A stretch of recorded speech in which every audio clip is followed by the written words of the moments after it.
አብርሃም ለምን ከሄርሜላ ላይ ቀለበቱን ያወለቀው? ከዚህ በኋላ ከሩታ ጋር ስለሆንኩኝ እሷ ላይ እጇ ላይ ምንም ቀለበት ምንም አይሰራም ብሎ ስለነበር ዩሲ እያይሹ ነው።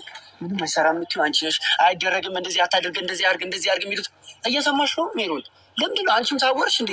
አንቺም ከተከለልሽ ሜሮን ከኔ ጋር ከሆነ እኮ ሳሎን ነው እያደረገ ያለው። ለምንድን ነው የማታስተውሉት? ልክ አይደለንም። እኔ የምልሽ ከኔ ጋር ከሆነ እሷ እጅ ላይ ቀለበቱን የሚያደርግም ሰው መውጣት ምንሽ ነካው? እሷ ያለችው እዛ ከሆነ ከአንቺ ጋር ምንም አልነካውም። ቀለበት ጣቷ ላይ መኖሩ አንቺ ምንም አይጎዳልሽም። እሱ ቀለበት እጄ ላይ ያለ ብላ መሰለኝ እንደዛ ከእናንተም ጋር እኩል እየመጣች ስትፈነጭብን የነበረው። አሁን ግን አደባን ትገዛለች። ቀለበት እንዴ ለአንቺና ለኤፍሬም እንዴት ነው ትርሱ ገባ ብቻ እናንተ ከምታስቡት ነገር ጋር አይገናኝም።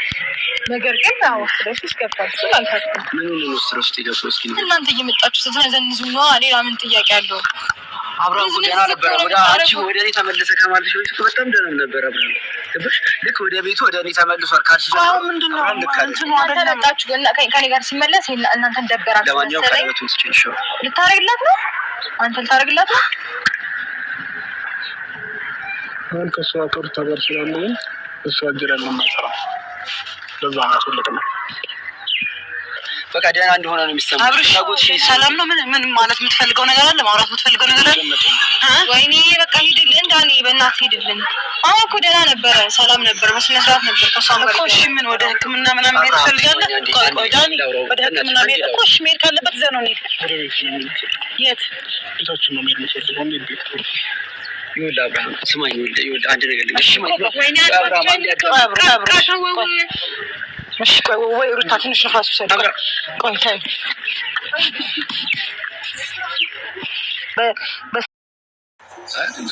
የሆነ ነገር ነው የፈለኩት። እንዲኖር ታሪፍ ነው እንደዚህ ዝም ብለሽ ይዘሽ ወጣሽ ነሽ ገባሽ እንደዚህ ተመችቶሻል? ዳኒ ነው ፐርሰናል የሚነካ ነገር ንግግር መናገር አልችልም። ስላለበት ሁኔታ እንዲመጣ ቆይ አብርሃም እንዴት ነው እንጂ ይዘሽ ወጣሽ የገባሽ አብርሃም ያየሁት ነው። ደህና እንዳልሆነ እኮ ያየሁት ስለሆነ የምታወራበት በዚህ መንገድ አይደለም። ዲስሪስፔክት እያረካት አይደለም። ዲስሪስፔክት እያረካት አይደለም። ደህና ነው ስለምትል አንድ ይሄ ነገር ተመችቷታል። እሷ ለጠይቃት እኮ በስነ ስርዓት ጠይቃት። እንደዚህ መሆኑ ተመችቶሻል? እንደዚህ ሆኖ ቤቱን እያለ ነው ምናምን አንቺን መርጧል ምናምን ብለሽ ነው አንቺ የምታስብ። አብርሃም እንደዚህ ሆኖ እኔ ከሰለም ብዙ ሰው ያስባል። ብዙ ጊዜ ማለት አሁን ነው እንደዚህ ግርግር መፍጠር ምናምን የጀመረው ከሆነ ታላምጣለሽ ከሆነ ሰላም ነው በኋላ ነው እንጂ እያዳመጥኩኝ ይስምሽ ከሆነ ታይም በኋላ ነው ግርግር ወይ ጭቅጭቅ መጣላት ምናምን የጀመረው እንጂ አብርሃም ሳይ ብዙ ነገሮችን ካየ በጣም ካልበዛበት በስተቀር ሳይለንት ሆኖ ነው የሚያሳልፍ። እንደዚህ ምንም ሳይናገር ሩታና እና ወደዚህ እንሂድ ከኔ ጋር አሁን እንትና እንደዚህ አድርግ ተቀመጥ ተነሳ ብላ ጠጣ እያልሽው ነው። አብረን ብላ ጠጣ ምናምን ብዬ አላውቅም። ግን ደግሞ አብረን እንወጣለን፣ አብረን እንገባለን፣ አብረን መሄድ ያለብን ቦታ እንሄዳለን።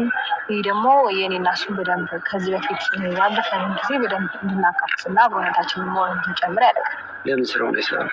እየሰራ አይደለም፣ እየሰራ አይደለም። መኪናውን እየነዳ አይደለም። እንዳለ እንቅስቃሴ እንዳለ በእናንተ ውስጥ ነው ያለው መኪና። ታዲያ ምን አሜን ቴንኪ መኪና ታዲያ እሷ መንዳት ከፈለገች ይዛው ባሏን አስከታሪሽ ማምጣት ነው። እሷ አለች እየነዳ ያለው ኤፍሬም ነው። እኔ ነዳለሁ ዳንቻ እሷን ተንበርክኮ ነው ያገባት። እሺ አዲስ ነገር አለ አሁን ላይ ማናቸውንም እንዲመርጥ አይደለም እያስገደደው እሷና ስለ ሄርሜላ አይደለም ስለ ልጁ ደህንነት ነው። ገባሽ? ቀለበቱ ነው የምታወራው አንተ እኮ ቀለበቱ ያለ ፍላጎቱ ነው ያወለቀው። ስለዚህ ነገር ያስጠይቃቸዋል። ገባሽ? እሱንም ኤፍሬምንም ያስጠይቃል። ገባሽ? ልጁ ማንም ባለትዳር ቀለበቱን ማውለቅም ማስቀመጥም ማድረግ መብቱ ነው። የራሱ ነው። የሄርሜላን ግን ማውጣት አይችልም። ገባሽ አይደል? አሁን እሱ በደረው ቢሆን በገንዘቡ ነው የገዛው። ማሬ በገንዘቡ ነው የገዛው። አንድ ነገር ደግሞ ላስፈልግ ከተረጋጋና ማለት ነው ቀለበቱን አስወለቀኝ ወይም ደግሞ እንደዚህ አደረገኝ ብሎ የሚጠይቀኝ ሰው የሚጠይቅ ሰው ችግር የለም። እሷ ካንቺ ጋር መጣ ይቀናል አይደለ?